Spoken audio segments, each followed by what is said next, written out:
I am an actuary. I am an actuary. I am an actuary. Welcome to the We Are Actuaries podcast, where you'll meet leaders who use their actuarial powers to solve a range of problems and make a real difference. I am your host, Julia Lessing, and I'm a qualified actuary based in Australia. I help actuaries develop communication and leadership skills to build great actuarial careers. So settle in, learn from the best, and be inspired.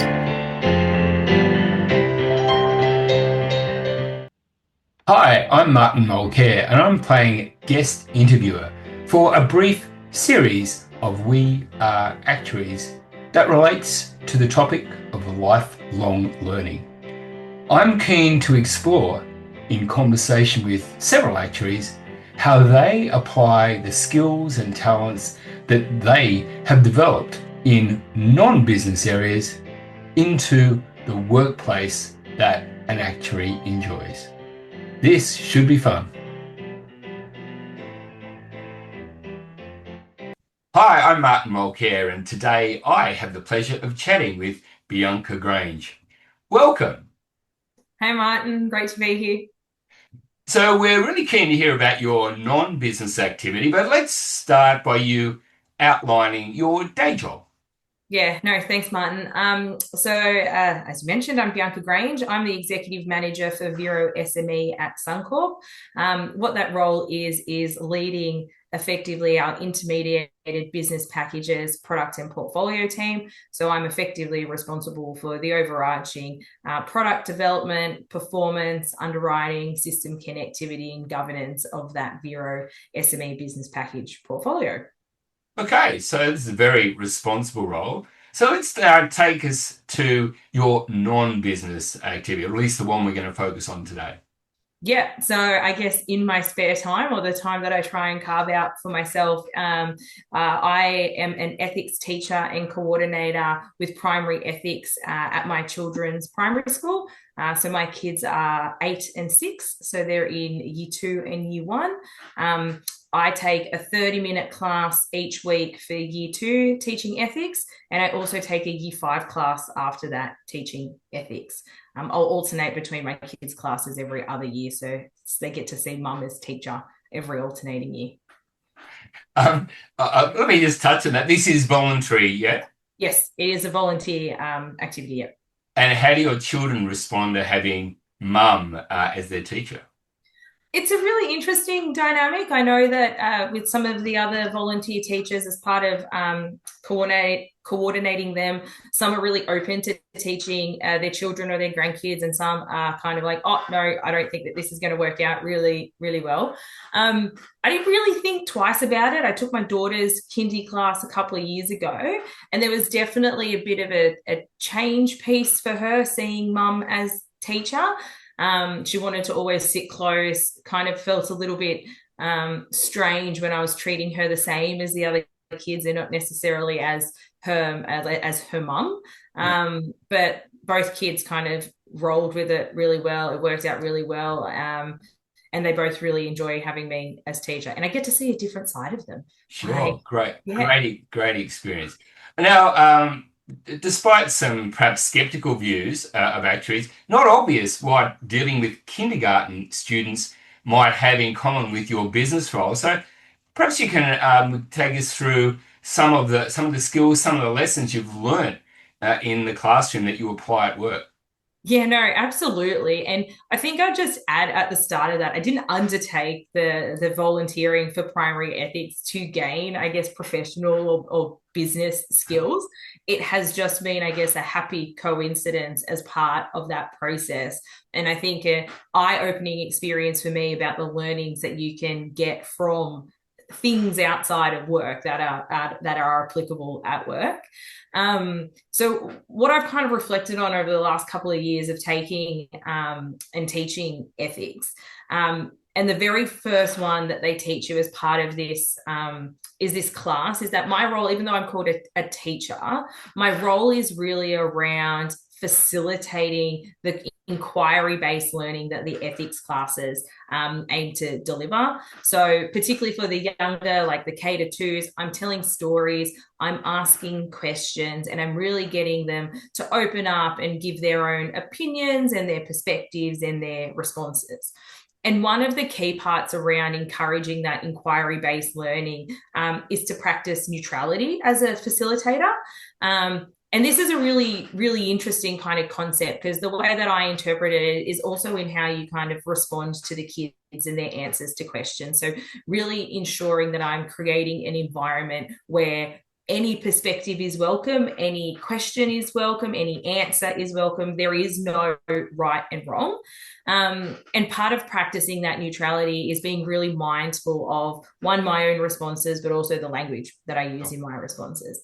So an example of that I use is really something as simple as when a child answers a question that I ask, not necessarily saying things like "good job" or "that was a great answer," because I'm not there to pass judgment on their answers, but I really do want to encourage their contribution. So I'm really focusing my language around, I guess, that positive enforcement around their contributions. So thanking them for their contributions, or thanking them for providing an alternative perspective or adding on to an idea, as opposed to judging, I guess, the validity of their responses. So that makes sense in the classroom. Can you give me an example of the sort of language, that neutrality, that you would use in the workplace? Yeah, so when I use it in the workplace, it's again in a similar vein of like, that's a great idea, but I can flip that whilst I'm at work into things like, can you tell me how you came about with that idea? Or kind of probing some of their thinking around it without necessarily saying, oh, that was great, or I don't agree with that answer. A little bit more of the how instead of whys, and also kind of just not giving my perspective there. Okay, so neutrality, you're kind of avoiding judgment in the workplace. What else have you learned? Yeah, kind of in that kind of positive reinforcement is that ability to recognize the language that I'm using in a particular moment. The example here, and as part of the training with primary ethics, is around classroom management and really getting the kids to behave in a way that is appropriate for learning and within the classroom. So kids, particularly at that kind of 6 to 8 years old, can be fidgety, can play with things, want to be like playing with the hair of the person next to them or their hat, whatever they've got in their hands can be a bit of a distraction. So part of the training is to really help you focus on a language that is a little bit more directive of what you want the children to do, as opposed to what you don't want them to do. So rather than saying stop rocking on your chair or stop playing with your hat, you give them a little bit clearer of a direction of what you want them to do. So put your hat behind you, or go put it in your bag, keep the 4 legs of the chair on the floor, etc. And even that, just I remember practicing on the keep the 4 legs of the chair on the floor, and the first time you try and say stuff like that, it's quite a mouthful, and you have to think in the spot and be really adaptable to go, actually my first instinct is to say stop, but I have to take a moment to not react and say stop, but to kind of respond with what I want them to do. So it's been this really fabulous training ground of creating those moments where I'm not reacting and I'm not saying stop, but I am actually taking time to respond and think about really quickly as well what I actually want people to do. Okay, so I love that switch from reactive to kind of positive. Again, I'm hoping that in your workplace, behavior management isn't a highly required skill. But so can you give me some examples of where that positive language is useful at work? Yeah, it's probably actually not so much the positive language as it is more so that practice ground of what I'm actually doing in that moment is I'm seeing something happen in front of me. There is something that I need to respond to, and I'm really creating space kind of in my mind and with my mouth and not reacting, and having just that space to think about actually what do I want to say and what is really needed and intended in this circumstance.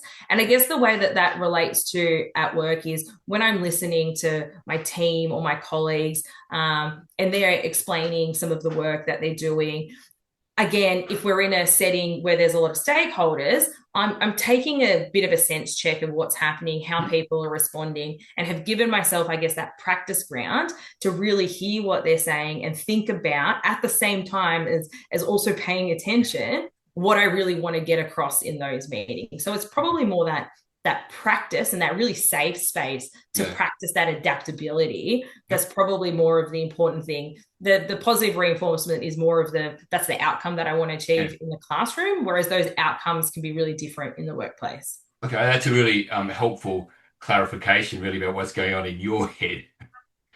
Yep. What else have you learned? Yeah, I think the other big piece is just confidence and presentation skills. Like, kids are kids and they can be kind of brutal in some of their feedback when you make a mistake and all that sort of stuff. There's been many times where I've called the wrong character the wrong name, and they're like, oh no, that's not right, there's the picture, it's supposed to be Shadow, and I've called it the other cat's name. So you one, the stakes are pretty low to practice presentation skills. So in the classroom, you get a somewhat prescriptive text which you follow, because that's the protocol of the classes. They have very set curriculum, very set lessons that you need to deliver.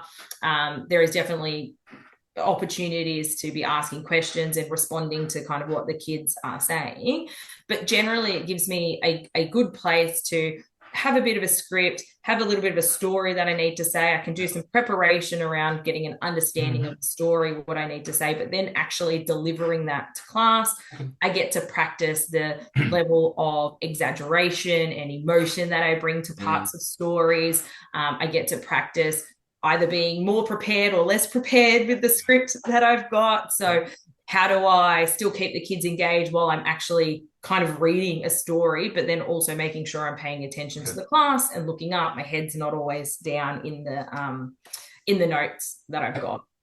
So you've outlined quite a few different aspects of presentation skills. So which are the most valuable for you in the workplace? For me, just the ability to work off a script and sometimes feeling a little bit unprepared.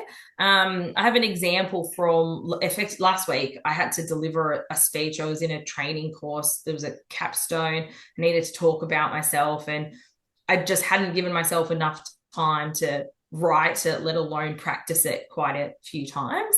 But I was relatively confident in my capability to be able to stand up in front of a group of it was about 15 people, deliver what I had written. I knew conceptually the points that I wanted to make. I knew where I was trying to go. And because I'd had so much practice doing this with the classroom, even though I was still a little bit nervous, I had a lot of confidence in my capability to deliver in effectively the same way, but just with a different audience. And that was probably more where the nerves came from, and I could manage that as opposed to what I was actually doing, if that makes sense. Okay. Excellent example. Thank you. Other lessons, even if they're from other environments, that you'd like to share in terms of skills that you learned elsewhere that you're now applying in your important role? Yeah, I think, well, one of the kind of thought processes that came out of, I guess, primary ethics, and then through the conversations with you that ultimately led to the insight session that was run last week was, and again, to that point, that I didn't set out to learn anything from primary ethics. It was a volunteer role. I thought it was more meaningful for what it was teaching. I wanted to get more involved with my kids' school and in a way that felt meaningful to me. And it wasn't until I started talking about what I was doing and taking that real moment to reflect on my experiences that I'd actually started to realize that I was learning things from ethics that I was then becoming more aware of and more conscious of, and then those subtle applications that were happening just in the way that I was approaching work and the way that I was noticing kind of those changes in my ability to respond and communicate became much more cemented in what I was doing and became a much more conscious learning experience for me. And I found just that idea around reflective practice and what that means. And like, we're at that time of year where we're going through or just gone through annual performance reviews, and that's one time that you get to be really reflective on your kind of professional experiences and what you learn. But how can you integrate, I guess, a reflective practice more consciously and intentionally in more aspects in your life? It doesn't have to be everything. You're not going to sit there and go, oh, this is how I manage kind of household chores and what have I learned from that sort of thing. But can we be a little bit more focused in not just the things that we do professionally, but also the things that we have going on in our personal lives or in our hobbies or in other activities that we do, where we can engage in some of this reflective practice to better understand, well, what have I learned? What am I doing with this? Have I learned anything even? And where are those applications kind of showing up? Because that really cements any of the change that is kind of possibly being undertaken unconsciously into that really conscious level. Yeah, so this reflective practice is a really interesting concept. And I'm interested in your kind of guidance or advice for the viewers, listeners here.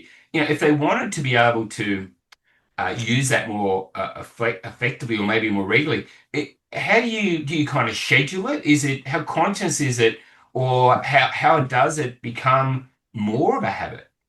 Yeah, that's a really good question. I think I'll talk to some of my experiences, but then I'll share some, I guess, maybe tips or maybe ways that you can start. One of the things that I know about myself is I'm a very, I'll call it an external learner. A lot of my learning comes from talking.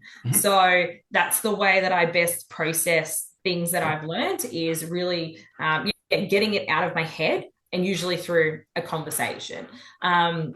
So I've learned just through just better understanding of myself and how I learn, that the best ways for me to kind of learn something or embed anything in particular is being able to replay it and talk about that. So part of what I've done, I've been in my role now for 5 months with my new leader.